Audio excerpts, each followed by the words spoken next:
moments in crime history where a single trigger pull doesn't just end a life, it quietly shifts power. Harlem had known violence. It lived with it. But the day a shot was fired at point-blank range by someone standing close to Bumpy Johnson, the rules changed.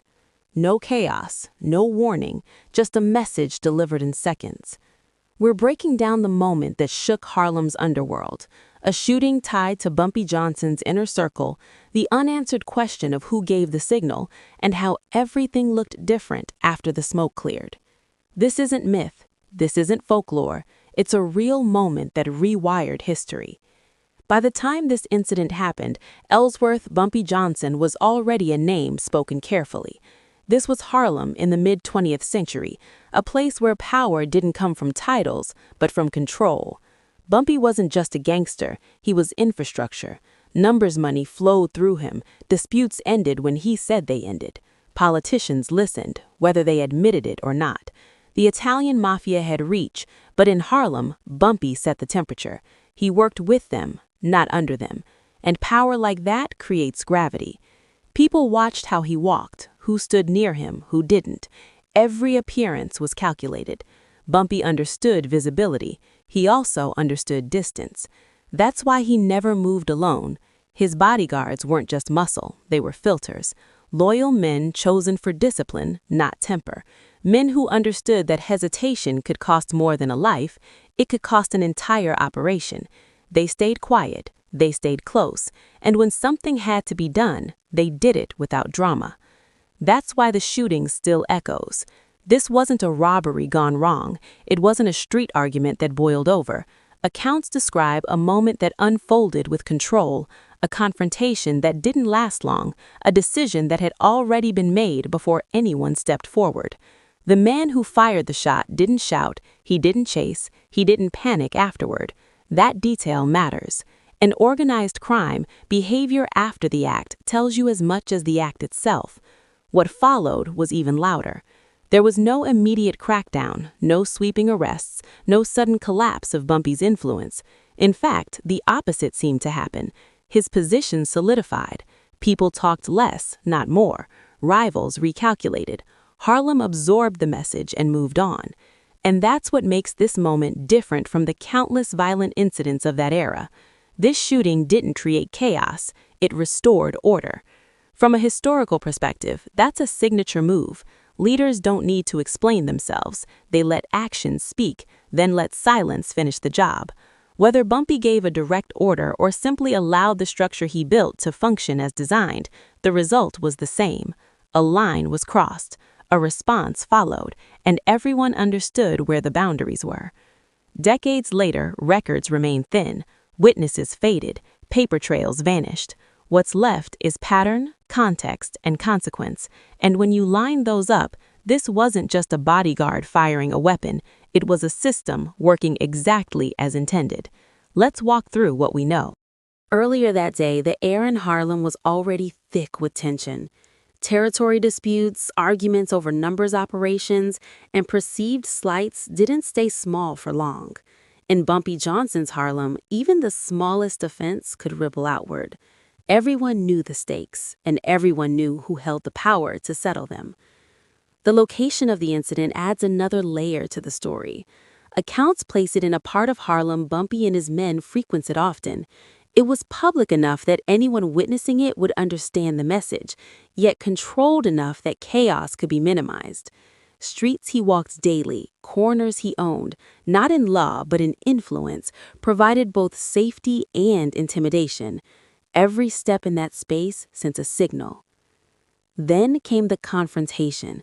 The man at the center of it, widely believed to be a rival, someone who had crossed an invisible line, was approached methodically. Witnesses later recalled seeing the bodyguard move with calm precision. It wasn't panic, it wasn't chaos. It was deliberate, almost surgical. The movement, the stance, the timing, it all spoke to someone trained to act with purpose. And then, the shot. One of Bumpy Johnson's closest men stepped forward and fired at point-blank range. No hesitation, no warning shot to scare, no struggle, no argument. just a single decisive action that changed the immediate landscape of power. The simplicity of it belied its significance. It was a message as much as it was an act. The aftermath speaks volumes. The shooter didn't flee. He didn't panic. There was no frantic escape, no self-preserving chaos. Bumpy Johnson's empire didn't collapse under the weight of scrutiny or retaliation. On the contrary, the neighborhood and his rivals understood instantly who had the authority and what the consequences of crossing it could be. In those moments, power was reinforced quietly yet unmistakably. Every observer, every witness understood the boundaries without a word from Bumpy himself. The balance of power didn't just survive the shot, it solidified. This wasn't random violence, it wasn't impulsive. It was strategy executed by someone who understood both the streets and the system he commanded. The bullet was brief, but its impact was long-lasting. Harlem didn't just absorb the act, it absorbed the statement. And the message was clear. In Bumpy Johnson's world, loyalty, order, and respect weren't optional. They were enforced, and they were enforced with precision. The event would echo through the neighborhood, shaping alliances and rivalries for years to come. What happened that day wasn't just a shooting, it was a recalibration of power. Here's where things get complicated. Witness accounts are consistent on one point. The man who fired the shot was close to Bumpy Johnson. He wasn't a random thug or an outsider. He was part of the inner circle, someone trusted enough to act decisively without question. In Harlem, that distinction mattered more than any gun or plan. Loyalty was currency, and that bullet was proof of it. At the same time, there's no solid forensic record tying the weapon directly to Bumpy himself. No fingerprints, no official chain of custody, no report that explicitly links him to pulling the trigger. And that matters, because in organized crime, appearances are everything. Leaders rarely get their hands dirty. They let others enforce the rules while they remain untouchable. In this case, the bodyguard carried out the act, leaving Bumpy's name clean in official records, but his influence unmistakable. But what really draws attention isn't what we know, it's what's missing. Despite a public shooting in a major urban center, there were no rushed arrests, no high-pressure investigations, no aggressive prosecution. Law enforcement did not swarm the scene or pursue the shooter with the intensity that would be expected in an ordinary criminal case. And there was certainly no attempt to dismantle Bumpy's operation. His number schemes continued, his protection network remained intact, and his reputation as Harlem's de facto authority grew stronger, not weaker. That silence speaks volumes. It suggests an unspoken understanding. Interfering with Bumpy Johnson's business wasn't just difficult, it was dangerous. Public officials, witnesses, and rival gangs all seemed to grasp the same fact. This was a man who ran a system too well to be toppled by conventional measures. The lack of prosecution wasn't negligence, it was caution, or perhaps acknowledgement, that the man behind the shooting wielded power that transcended the legal system. And this is why the case still fascinates analysts and historians alike. The act itself, a single bullet fired at close range, was straightforward. But the consequences, the reactions, and the omissions paint a more complex picture. This wasn't just about a shooting, it was about control, intimidation, and strategy executed with near perfection. The bodyguard fired, the neighborhood watched, and Bumpy Johnson's authority expanded without a single official challenge. Every detail, or lack thereof, adds to the mystery. The missing evidence, the silence of the law, the continued dominance of Harlem streets, they all point to a truth that's hard to document but impossible to ignore.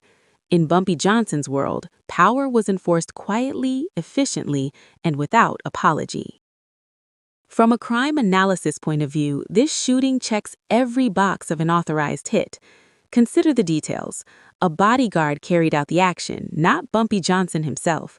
That's a hallmark of organized crime. Leaders delegate violence to maintain control while avoiding direct legal exposure. The act was public enough to send a clear warning, yet it wasn't chaotic or indiscriminate. Witnesses remember the precision, the movement, the timing, the discipline. everything designed to communicate authority without creating unnecessary attention. And the fallout? Minimal. No rush of arrests, no community upheaval, no power vacuum. That's not luck, that's structure. In organized crime, true power survives by distance. Pulling the trigger yourself is risky. It exposes you to law enforcement, rival retaliation, and unintended consequences. Bump understood that principle better than most. He built a network that enforced his will, maintained loyalty, and ensured that discipline was internalized. His bodyguards didn't just carry weapons, they carried responsibility. One misstep could unravel everything, but the act in question was executed with precision, signaling that the chain of command functioned exactly as intended. What's never been proven but heavily implied is that this was a sanctioned, message-driven killing. The shot wasn't the result of anger, impulse, or personal vendetta. It was strategic. Every element, the selection of the shooter, the location, the timing, suggests careful planning and intention. It wasn't about eliminating a rival alone. It was about demonstrating control, reasserting dominance, and sending a message to anyone who might challenge Harlem's hierarchy. Strategic hits like this aren't random, they're carefully orchestrated. The way the shooter acted, the absence of immediate legal consequences, and the continued dominance of Bumpy's network all point to a system that worked, rather than to chaos or luck. It's a reminder that in organized crime, actions are measured, and even violence serves a purpose. In this instance, one bullet did more than remove a threat. It reinforced authority, strengthened loyalty, and communicated a rule that needed no words. In Bumpy Johnson's Harlem, power is controlled, precise, and absolute. This shooting isn't just a story about crime. It's a lesson in calculated influence, showing how control can be maintained through a combination of fear, loyalty, and methodical action. It's a case study in authority executed quietly, efficiently, and without apology. Let's break down the main possibilities and what each could mean for understanding that day in Harlem. Theory 1. Official narrative. The most straightforward explanation is that the bodyguard acted independently, reacting in a heated moment. On the surface, this theory is easy to accept. It gives authorities a convenient story. Someone acted on impulse and the situation was contained. It also avoids escalation. If the shooting is framed as a personal decision, there's no need to investigate higher-ups or dismantle Bumpy's organization. But this explanation has major flaws. Bumpy Johnson's crew wasn't a group of reckless men. They were trained, disciplined, and loyal. Acting independently in a situation like that would be reckless, almost suicidal. The story doesn't match the known patterns of organized crime, where actions are calculated and every move has a purpose. For a bodyguard to act without orders in such a public, high-stakes moment seems improbable. Theory 2. Bumpy ordered the hit. A more compelling scenario is that Bumpy Johnson himself sanctioned the shooting. The bodyguard wasn't acting on impulse, he was carrying out instructions. This fits Bumpy's leadership style perfectly, calculated, controlled, and message-driven. The aftermath supports this theory. The lack of legal consequences, the continued stability of his operations, and the way the act communicated authority all point to a controlled warning rather than a spontaneous reaction. The downside, there's no written or recorded proof that Bumpy gave the order. It relies entirely on inference, witness interpretation, and understanding the patterns of his criminal enterprise. While it's logical, it isn't concrete. Theory 3, a mafia-approved move. Finally, some suggest the shooting aligned with the interests of the Italian Mafia. Bumpy had working relationships with mafia bosses, and Harlem was a delicate balance of power. This theory could explain why law enforcement didn't pursue the case aggressively.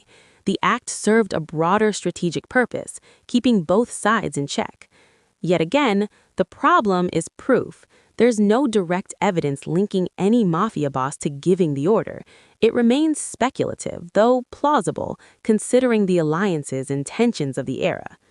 Each of these theories has merit, but none offers a complete answer. The act was public, controlled, and message-driven, yet the silence surrounding it leaves gaps.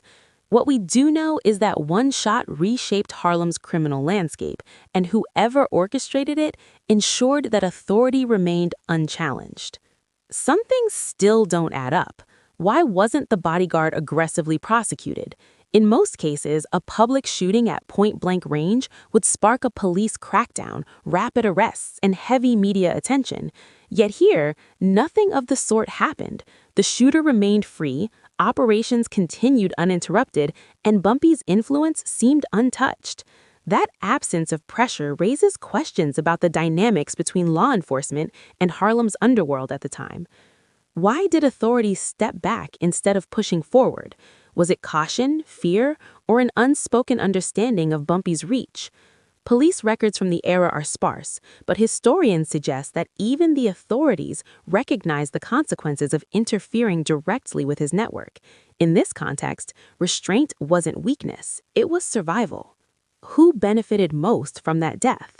The intended victim, likely a rival or perceived threat, was eliminated, but the ripple effects were broader. The shooting sent a clear signal to anyone who might challenge Bumpy's authority. It reinforced loyalty within his crew, intimidated rivals, and effectively consolidated power without creating chaos. In other words, the act strengthened the very network it targeted. And perhaps most puzzling of all, why did Bumpy's power actually grow afterward?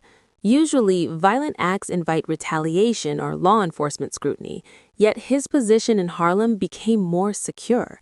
That suggests the shooting wasn't merely reactive, it was strategic. Someone at the top designed this moment to maintain control, ensure obedience, and communicate dominance without destabilizing the system. Those gaps, the missing evidence, the silence from authorities, the absence of fallout, are where truth usually hides. They remind us that power in organized crime is often enforced quietly, and that the most significant moves aren't always the loudest. It's in these questions, the spaces between the facts, that the story of Bumpy Johnson and that single, decisive shot becomes more than a crime. It becomes a lesson in authority, strategy, and control. So now I want to hear from you. Think about everything we've gone over, the precision of the act, the absence of immediate consequences, the way power shifted afterward. Do you think the Bodyguard acted on instinct, letting rage or impulse guide him, or was he following a carefully calculated order from Bumpy Johnson himself? Every detail points to discipline and strategy, but the question remains, who really pulled the strings? Was this shot meant as a warning to Harlem, a public reminder of who held control, or was it a favor, a move benefiting someone higher up in the criminal hierarchy? The timing, the location, and the lack of fallout suggest this wasn't random. It was deliberate, with consequences designed to ripple quietly through the neighborhood. And then there's the bigger picture, Bumpy Johnson himself. Was he protecting Harlem in some way, maintaining order amid chaos, or was his influence built more on fear and control than on any sense of justice? The line between community protector and ruthless enforcer is blurry, and that's part of what makes this story so compelling. He commanded loyalty, yes, but at what cost and through what methods? I want you to weigh in. Your perspective matters because these moments in history are shaped not just by the facts we know, but by how we interpret them.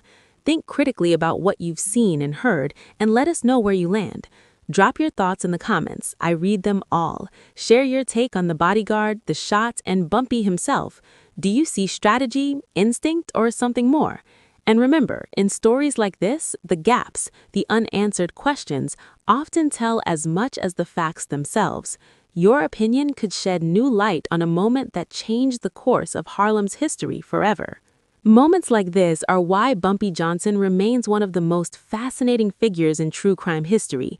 His power wasn't flashy or chaotic, it was precise, controlled, and respected. Streets, politicians, and rivals all understood the rules without a single public announcement. That quiet command is what made him extraordinary.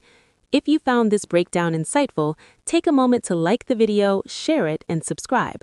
There's more to uncover, real crime stories that didn't just make headlines, but shaped entire communities and altered the balance of power in ways most people never saw. Thanks for watching. Take a moment to reflect on the story, and remember, the quiet moves often have the loudest impact. Stay curious.